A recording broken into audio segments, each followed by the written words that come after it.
Hola, ¿cómo les va? Bueno, vamos a ver en este video el capítulo 3 de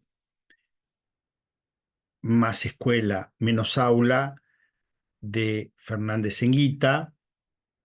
Y así como vimos en las presenciales capítulo 1 y 2, ahora vamos a ver el capítulo 3.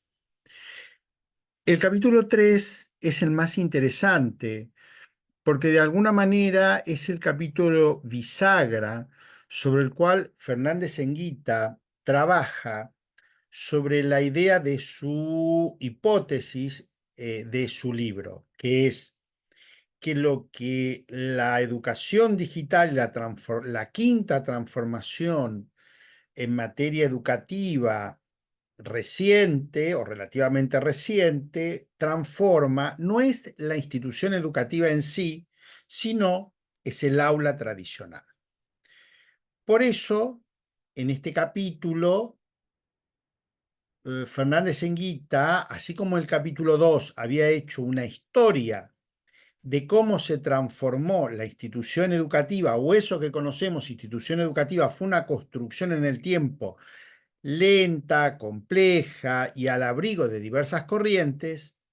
En este capítulo vamos a tratar de ver, o va a tratar de analizar, cómo se desarrolla la idea de aula, cómo se organiza el aula y cómo esa construcción hoy está en jaque. En primer lugar, lo que va a señalar Enguita en este texto es que la idea de aula o el aula tal como la conocemos nosotros en la actualidad es una construcción relativamente reciente y que cuando uno mira la iconografía, es decir, las pinturas, los relatos del año 1500 en adelante, el aula es un lugar donde no tiene las características que nosotros lo vemos en la actualidad. Es un lugar donde hay gente de distintas edades, donde lo que pasa en su interior no está tan claro, está desordenado. Muchas veces la institución se confunde con el aula o con el salón de clase, ¿no? Eh, Tal vez eso lo señala Enguita, puede ser que tenga que ver con una sociedad básicamente rural. Recuerden que la sociedad urbana, tal como nosotros la conocemos en la actualidad, es un fenómeno relativamente reciente. Y esa construcción del aula tal como la conocemos obedece en su análisis a tres grandes corrientes.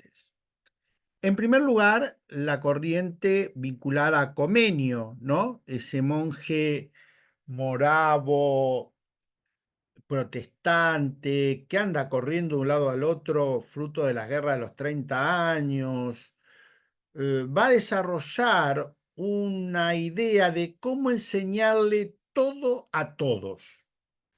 Y en su didáctica magna y sus otras obras, nos va a tratar de mostrar cómo eso se puede hacer. Y ahí empieza a delinearse el aula como tal, o la idea del aula.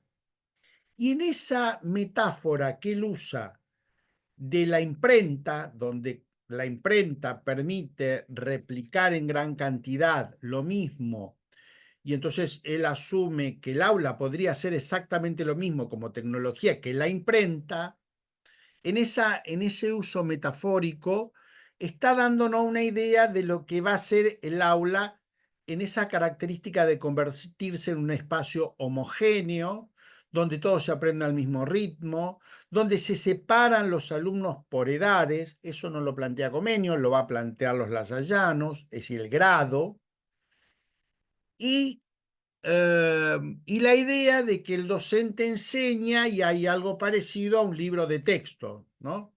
Bueno, eso es posible también por el desarrollo de la imprenta.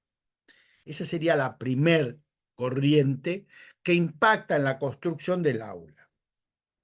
La segunda corriente que impacta en la construcción del aula es la corriente vinculada a La Salle, a Juan Bautista de La Salle, que es un jesuita y que va a escribir un reglamento, va a escribir un plan, los jesuitas van a escribir un plan de estudios, ¿no?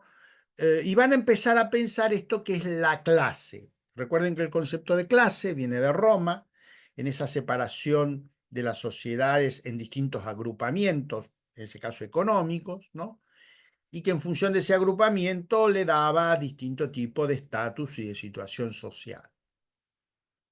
Esa idea de clase se traslada al salón de clases, ¿no? Eh, como un lugar de agrupamiento homogéneo, donde todo el mundo aprende al mismo tiempo. Y en el caso de La Salle, incorpora fundamentalmente la necesidad del silencio, del ordenamiento y el silencio. Y en el texto ustedes van a ver que ahí aparece la noción de aula huevera. Es decir, es un concepto en realidad que viene de la tradición británica. En la tradición española o castellana esto no ha aparecido tan fuerte, pero les permite empezar a ver cómo ya esas pinturas de aula desordenada que no era encuentro, bueno, no, ya se empiezan a transformar en el aula, más como nosotros lo conocemos en la actualidad.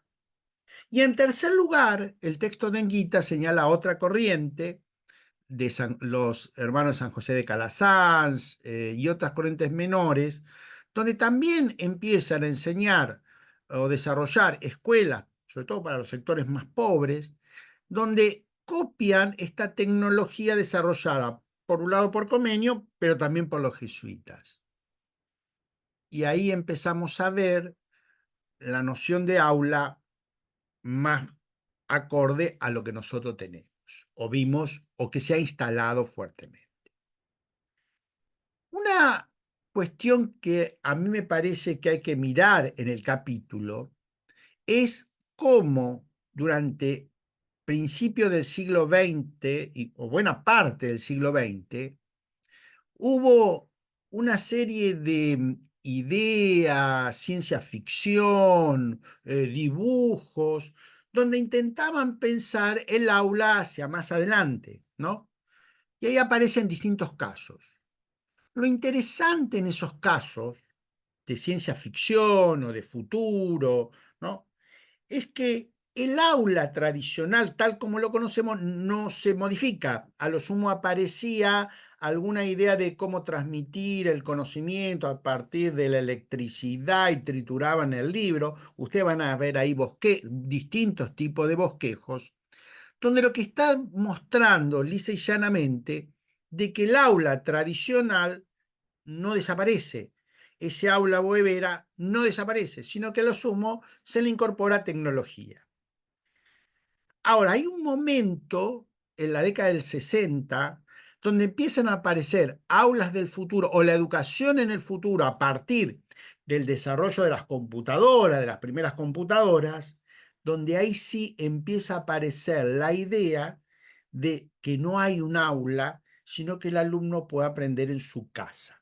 Bueno, ahí dice Fernández Guita, de alguna manera esto anticipa o da pie a las ideas del homeschooling, la educación en el hogar, ¿no? Donde rompe la idea de aula tradicional, pero también empieza a plantear la otra tradición que también empieza a criticar el aula tradicional, que son las tendencias contraescolarizantes, sobre todo, recuerden ustedes, de Iván Illich y otros autores más, donde van a plantear que el aula tradicional es rígida, autoritaria, ¿sí? Que no se aprende. Y una cosa que señala Enguita en su hipótesis es que ese aula tradicional, homogénea, donde se pensaba que se aprendía por tiempos homogéneos, que todos aprendían al mismo tiempo, que se podía evaluar y uno sabía, en realidad es la fantasía, es la utopía que no se puede cumplir. Y entonces para eso hay que empezar a pensar otras estrategias para que el aula o para que eso se pueda sostener. Entonces ponemos la promoción automática en el primario, ponemos otras estrategias de trabajo en el nivel secundario, porque hay dificultades de que en ese dispositivo áulico, tal como fue pensado, las cosas no funcionan tan bien, ¿no? Eso es una idea interesante para poner en discusión la cuestión del aula, ¿no? Por el otro lado, también las nuevas tecnologías o las irrupciones, sobre todo con la aparición de Internet y las nuevas tecnologías de la información, también empiezan a poner en tela de juicio esa situación del aula tradicional, ¿no? Cuando digo la situación del aula tradicional, digo la ilusión, la posibilidad en esa ilusión de que todos puedan aprender todo al mismo tiempo, ¿no? Dice, bueno, eso no deja de ser un problema a resolver en términos del aula. Y se empiezan a aparecer otras ideas al respecto.